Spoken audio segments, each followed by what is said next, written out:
Hello, and welcome to the Rankin Report for Sunday, September the 8th, 2024. Thank you for joining me today. From the book of Isaiah, chapter 3, verses 1 to 3. See now, the Lord Almighty, is about to take from Jerusalem and Judah both supply and support, all supplies of food and all supplies of water, the hero and the warrior, the judge and the prophet, the diviner and the elder, the captain of 50, and the man of rank, the counselor, skilled craftsman, and clever enchanter. This is what the Lord, the God of the United States, says. Look, my other covenant people, and see how I reveal what lies behind the noble facade of your rulers. For in their hearts they plan destruction of my word, my church, and the souls of my people. This is why they hate my chosen servant with a fury not seen before in your land. But for the sake of my covenant with your fathers, who sought me out to be their God, they will not succeed.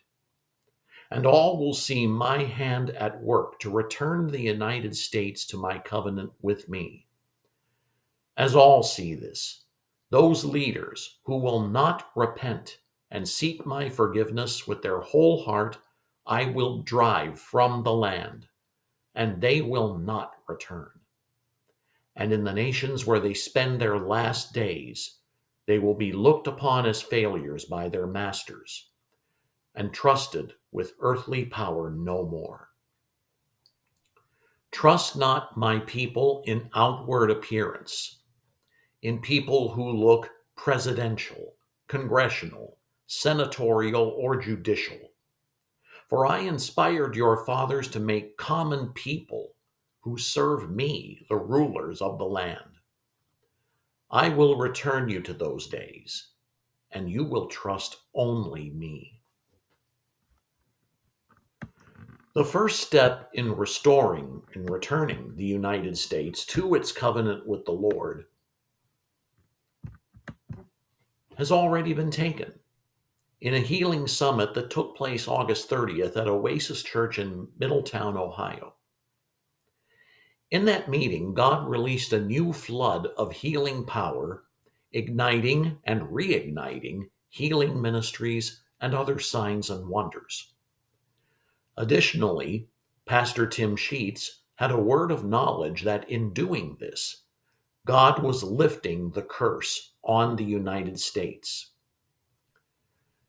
Many have said that 9/11, the attacks on 9/11, 2001, were God lifting the hedge of protection, partly to see that the Americans may see how far they have gotten away from Him. The message that Pastor Sheets gave on August 30th confirms this, and says that those in political power that turn said power against God will be fully revealed to the people, and they will be driven not only from power, but into exile in safe countries. They may plan a return, but they will not be looked on with honor in the places of their exile either. They will not succeed.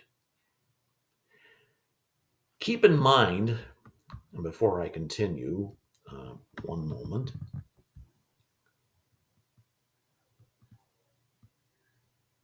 The message that he gave, I'm talking about the Lord, not Pastor Sheets. This message that you got at the beginning of this post was given to me on August 30th. That's who gave that message. But that confirms what Pastor Sheets said, just so there's no confusion. Keep in mind that the path we follow to get to this place and the timeline for it are both still unknown. What I have just described is simply the goal. A lot of things may and probably will happen in between then and now that may appear like the end result will be something different. But do not fear and do not be dismayed by distractions. God is still in control, and He desires to turn America back to the covenant our founders made with Him. God is never thwarted, even if it appears otherwise. Remember Ezekiel's vision of the valley of very dry bones in chapter 37 of that book. Very dry meant dead for quite a long time. And yet God raised them up, reattached them, put flesh upon them, and then breathed the breath of life into them, and they became a mighty army. Make no mistake, America is still in trouble, but we are nowhere near that point. Continue to pray and work for the kingdom and place yourself and your family in His hands. We're not dead, and God is raising us up along with the rest of His church. And He has made one step in that goal known. The Lord recently told my wife that this coming winter is going to be, and these are God's words, not mine, brutal. Brutal across the nation. The cities especially will be subjected to cold more severe than we have seen in years. The reason for this is to squelch the riots that have been planned for the upcoming election and protect the people from the rioters. People will not be able to leave their homes for periods of time because of harsh winter conditions and are urged to stock up on food and whatever supplies will be needed. It is coming early and will continue through February. Start making preparations. And on a related note, and this is myself, not the Lord speaking, you might be wondering how a harsh winter might affect the coming election. Regardless of conditions, how conditions are, every believer is needed to show up at the polls one way or another. Bad weather could be used as an excuse by the opposition to make another push for mail-in ballots, and we all remember what that led to in the 2020 election. If all of us turn out, I cannot stress this strongly enough, if all of us turn out, it might just make the election, as President Trump put it, too big to rig. So first, make sure you are legally registered to vote. Check your state schedule for early voting and take care of business as soon as possible, and make certain that your vote was counted. Double check these things. We cannot take these things for granted anymore. If you're unable to get to the polls in person, check into the rules for absentee ballots.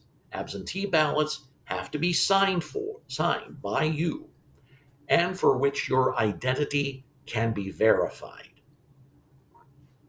Make arrangements with a friend, a relative, or perhaps your party's efforts to provide transportation to the polls. Maybe volunteer to drive people yourself. However you can get there, get there. Exercise what is your right and make sure your voice gets heard. It's too important this time around to let circumstances stop you. Pray for the Great Awakening. No king but Jesus. Independence forever. That's the Rankin Report for Sunday, September 8th, 2024. Don't forget to hit the like or share buttons or both. Thank you for watching. God bless you. Have a great day.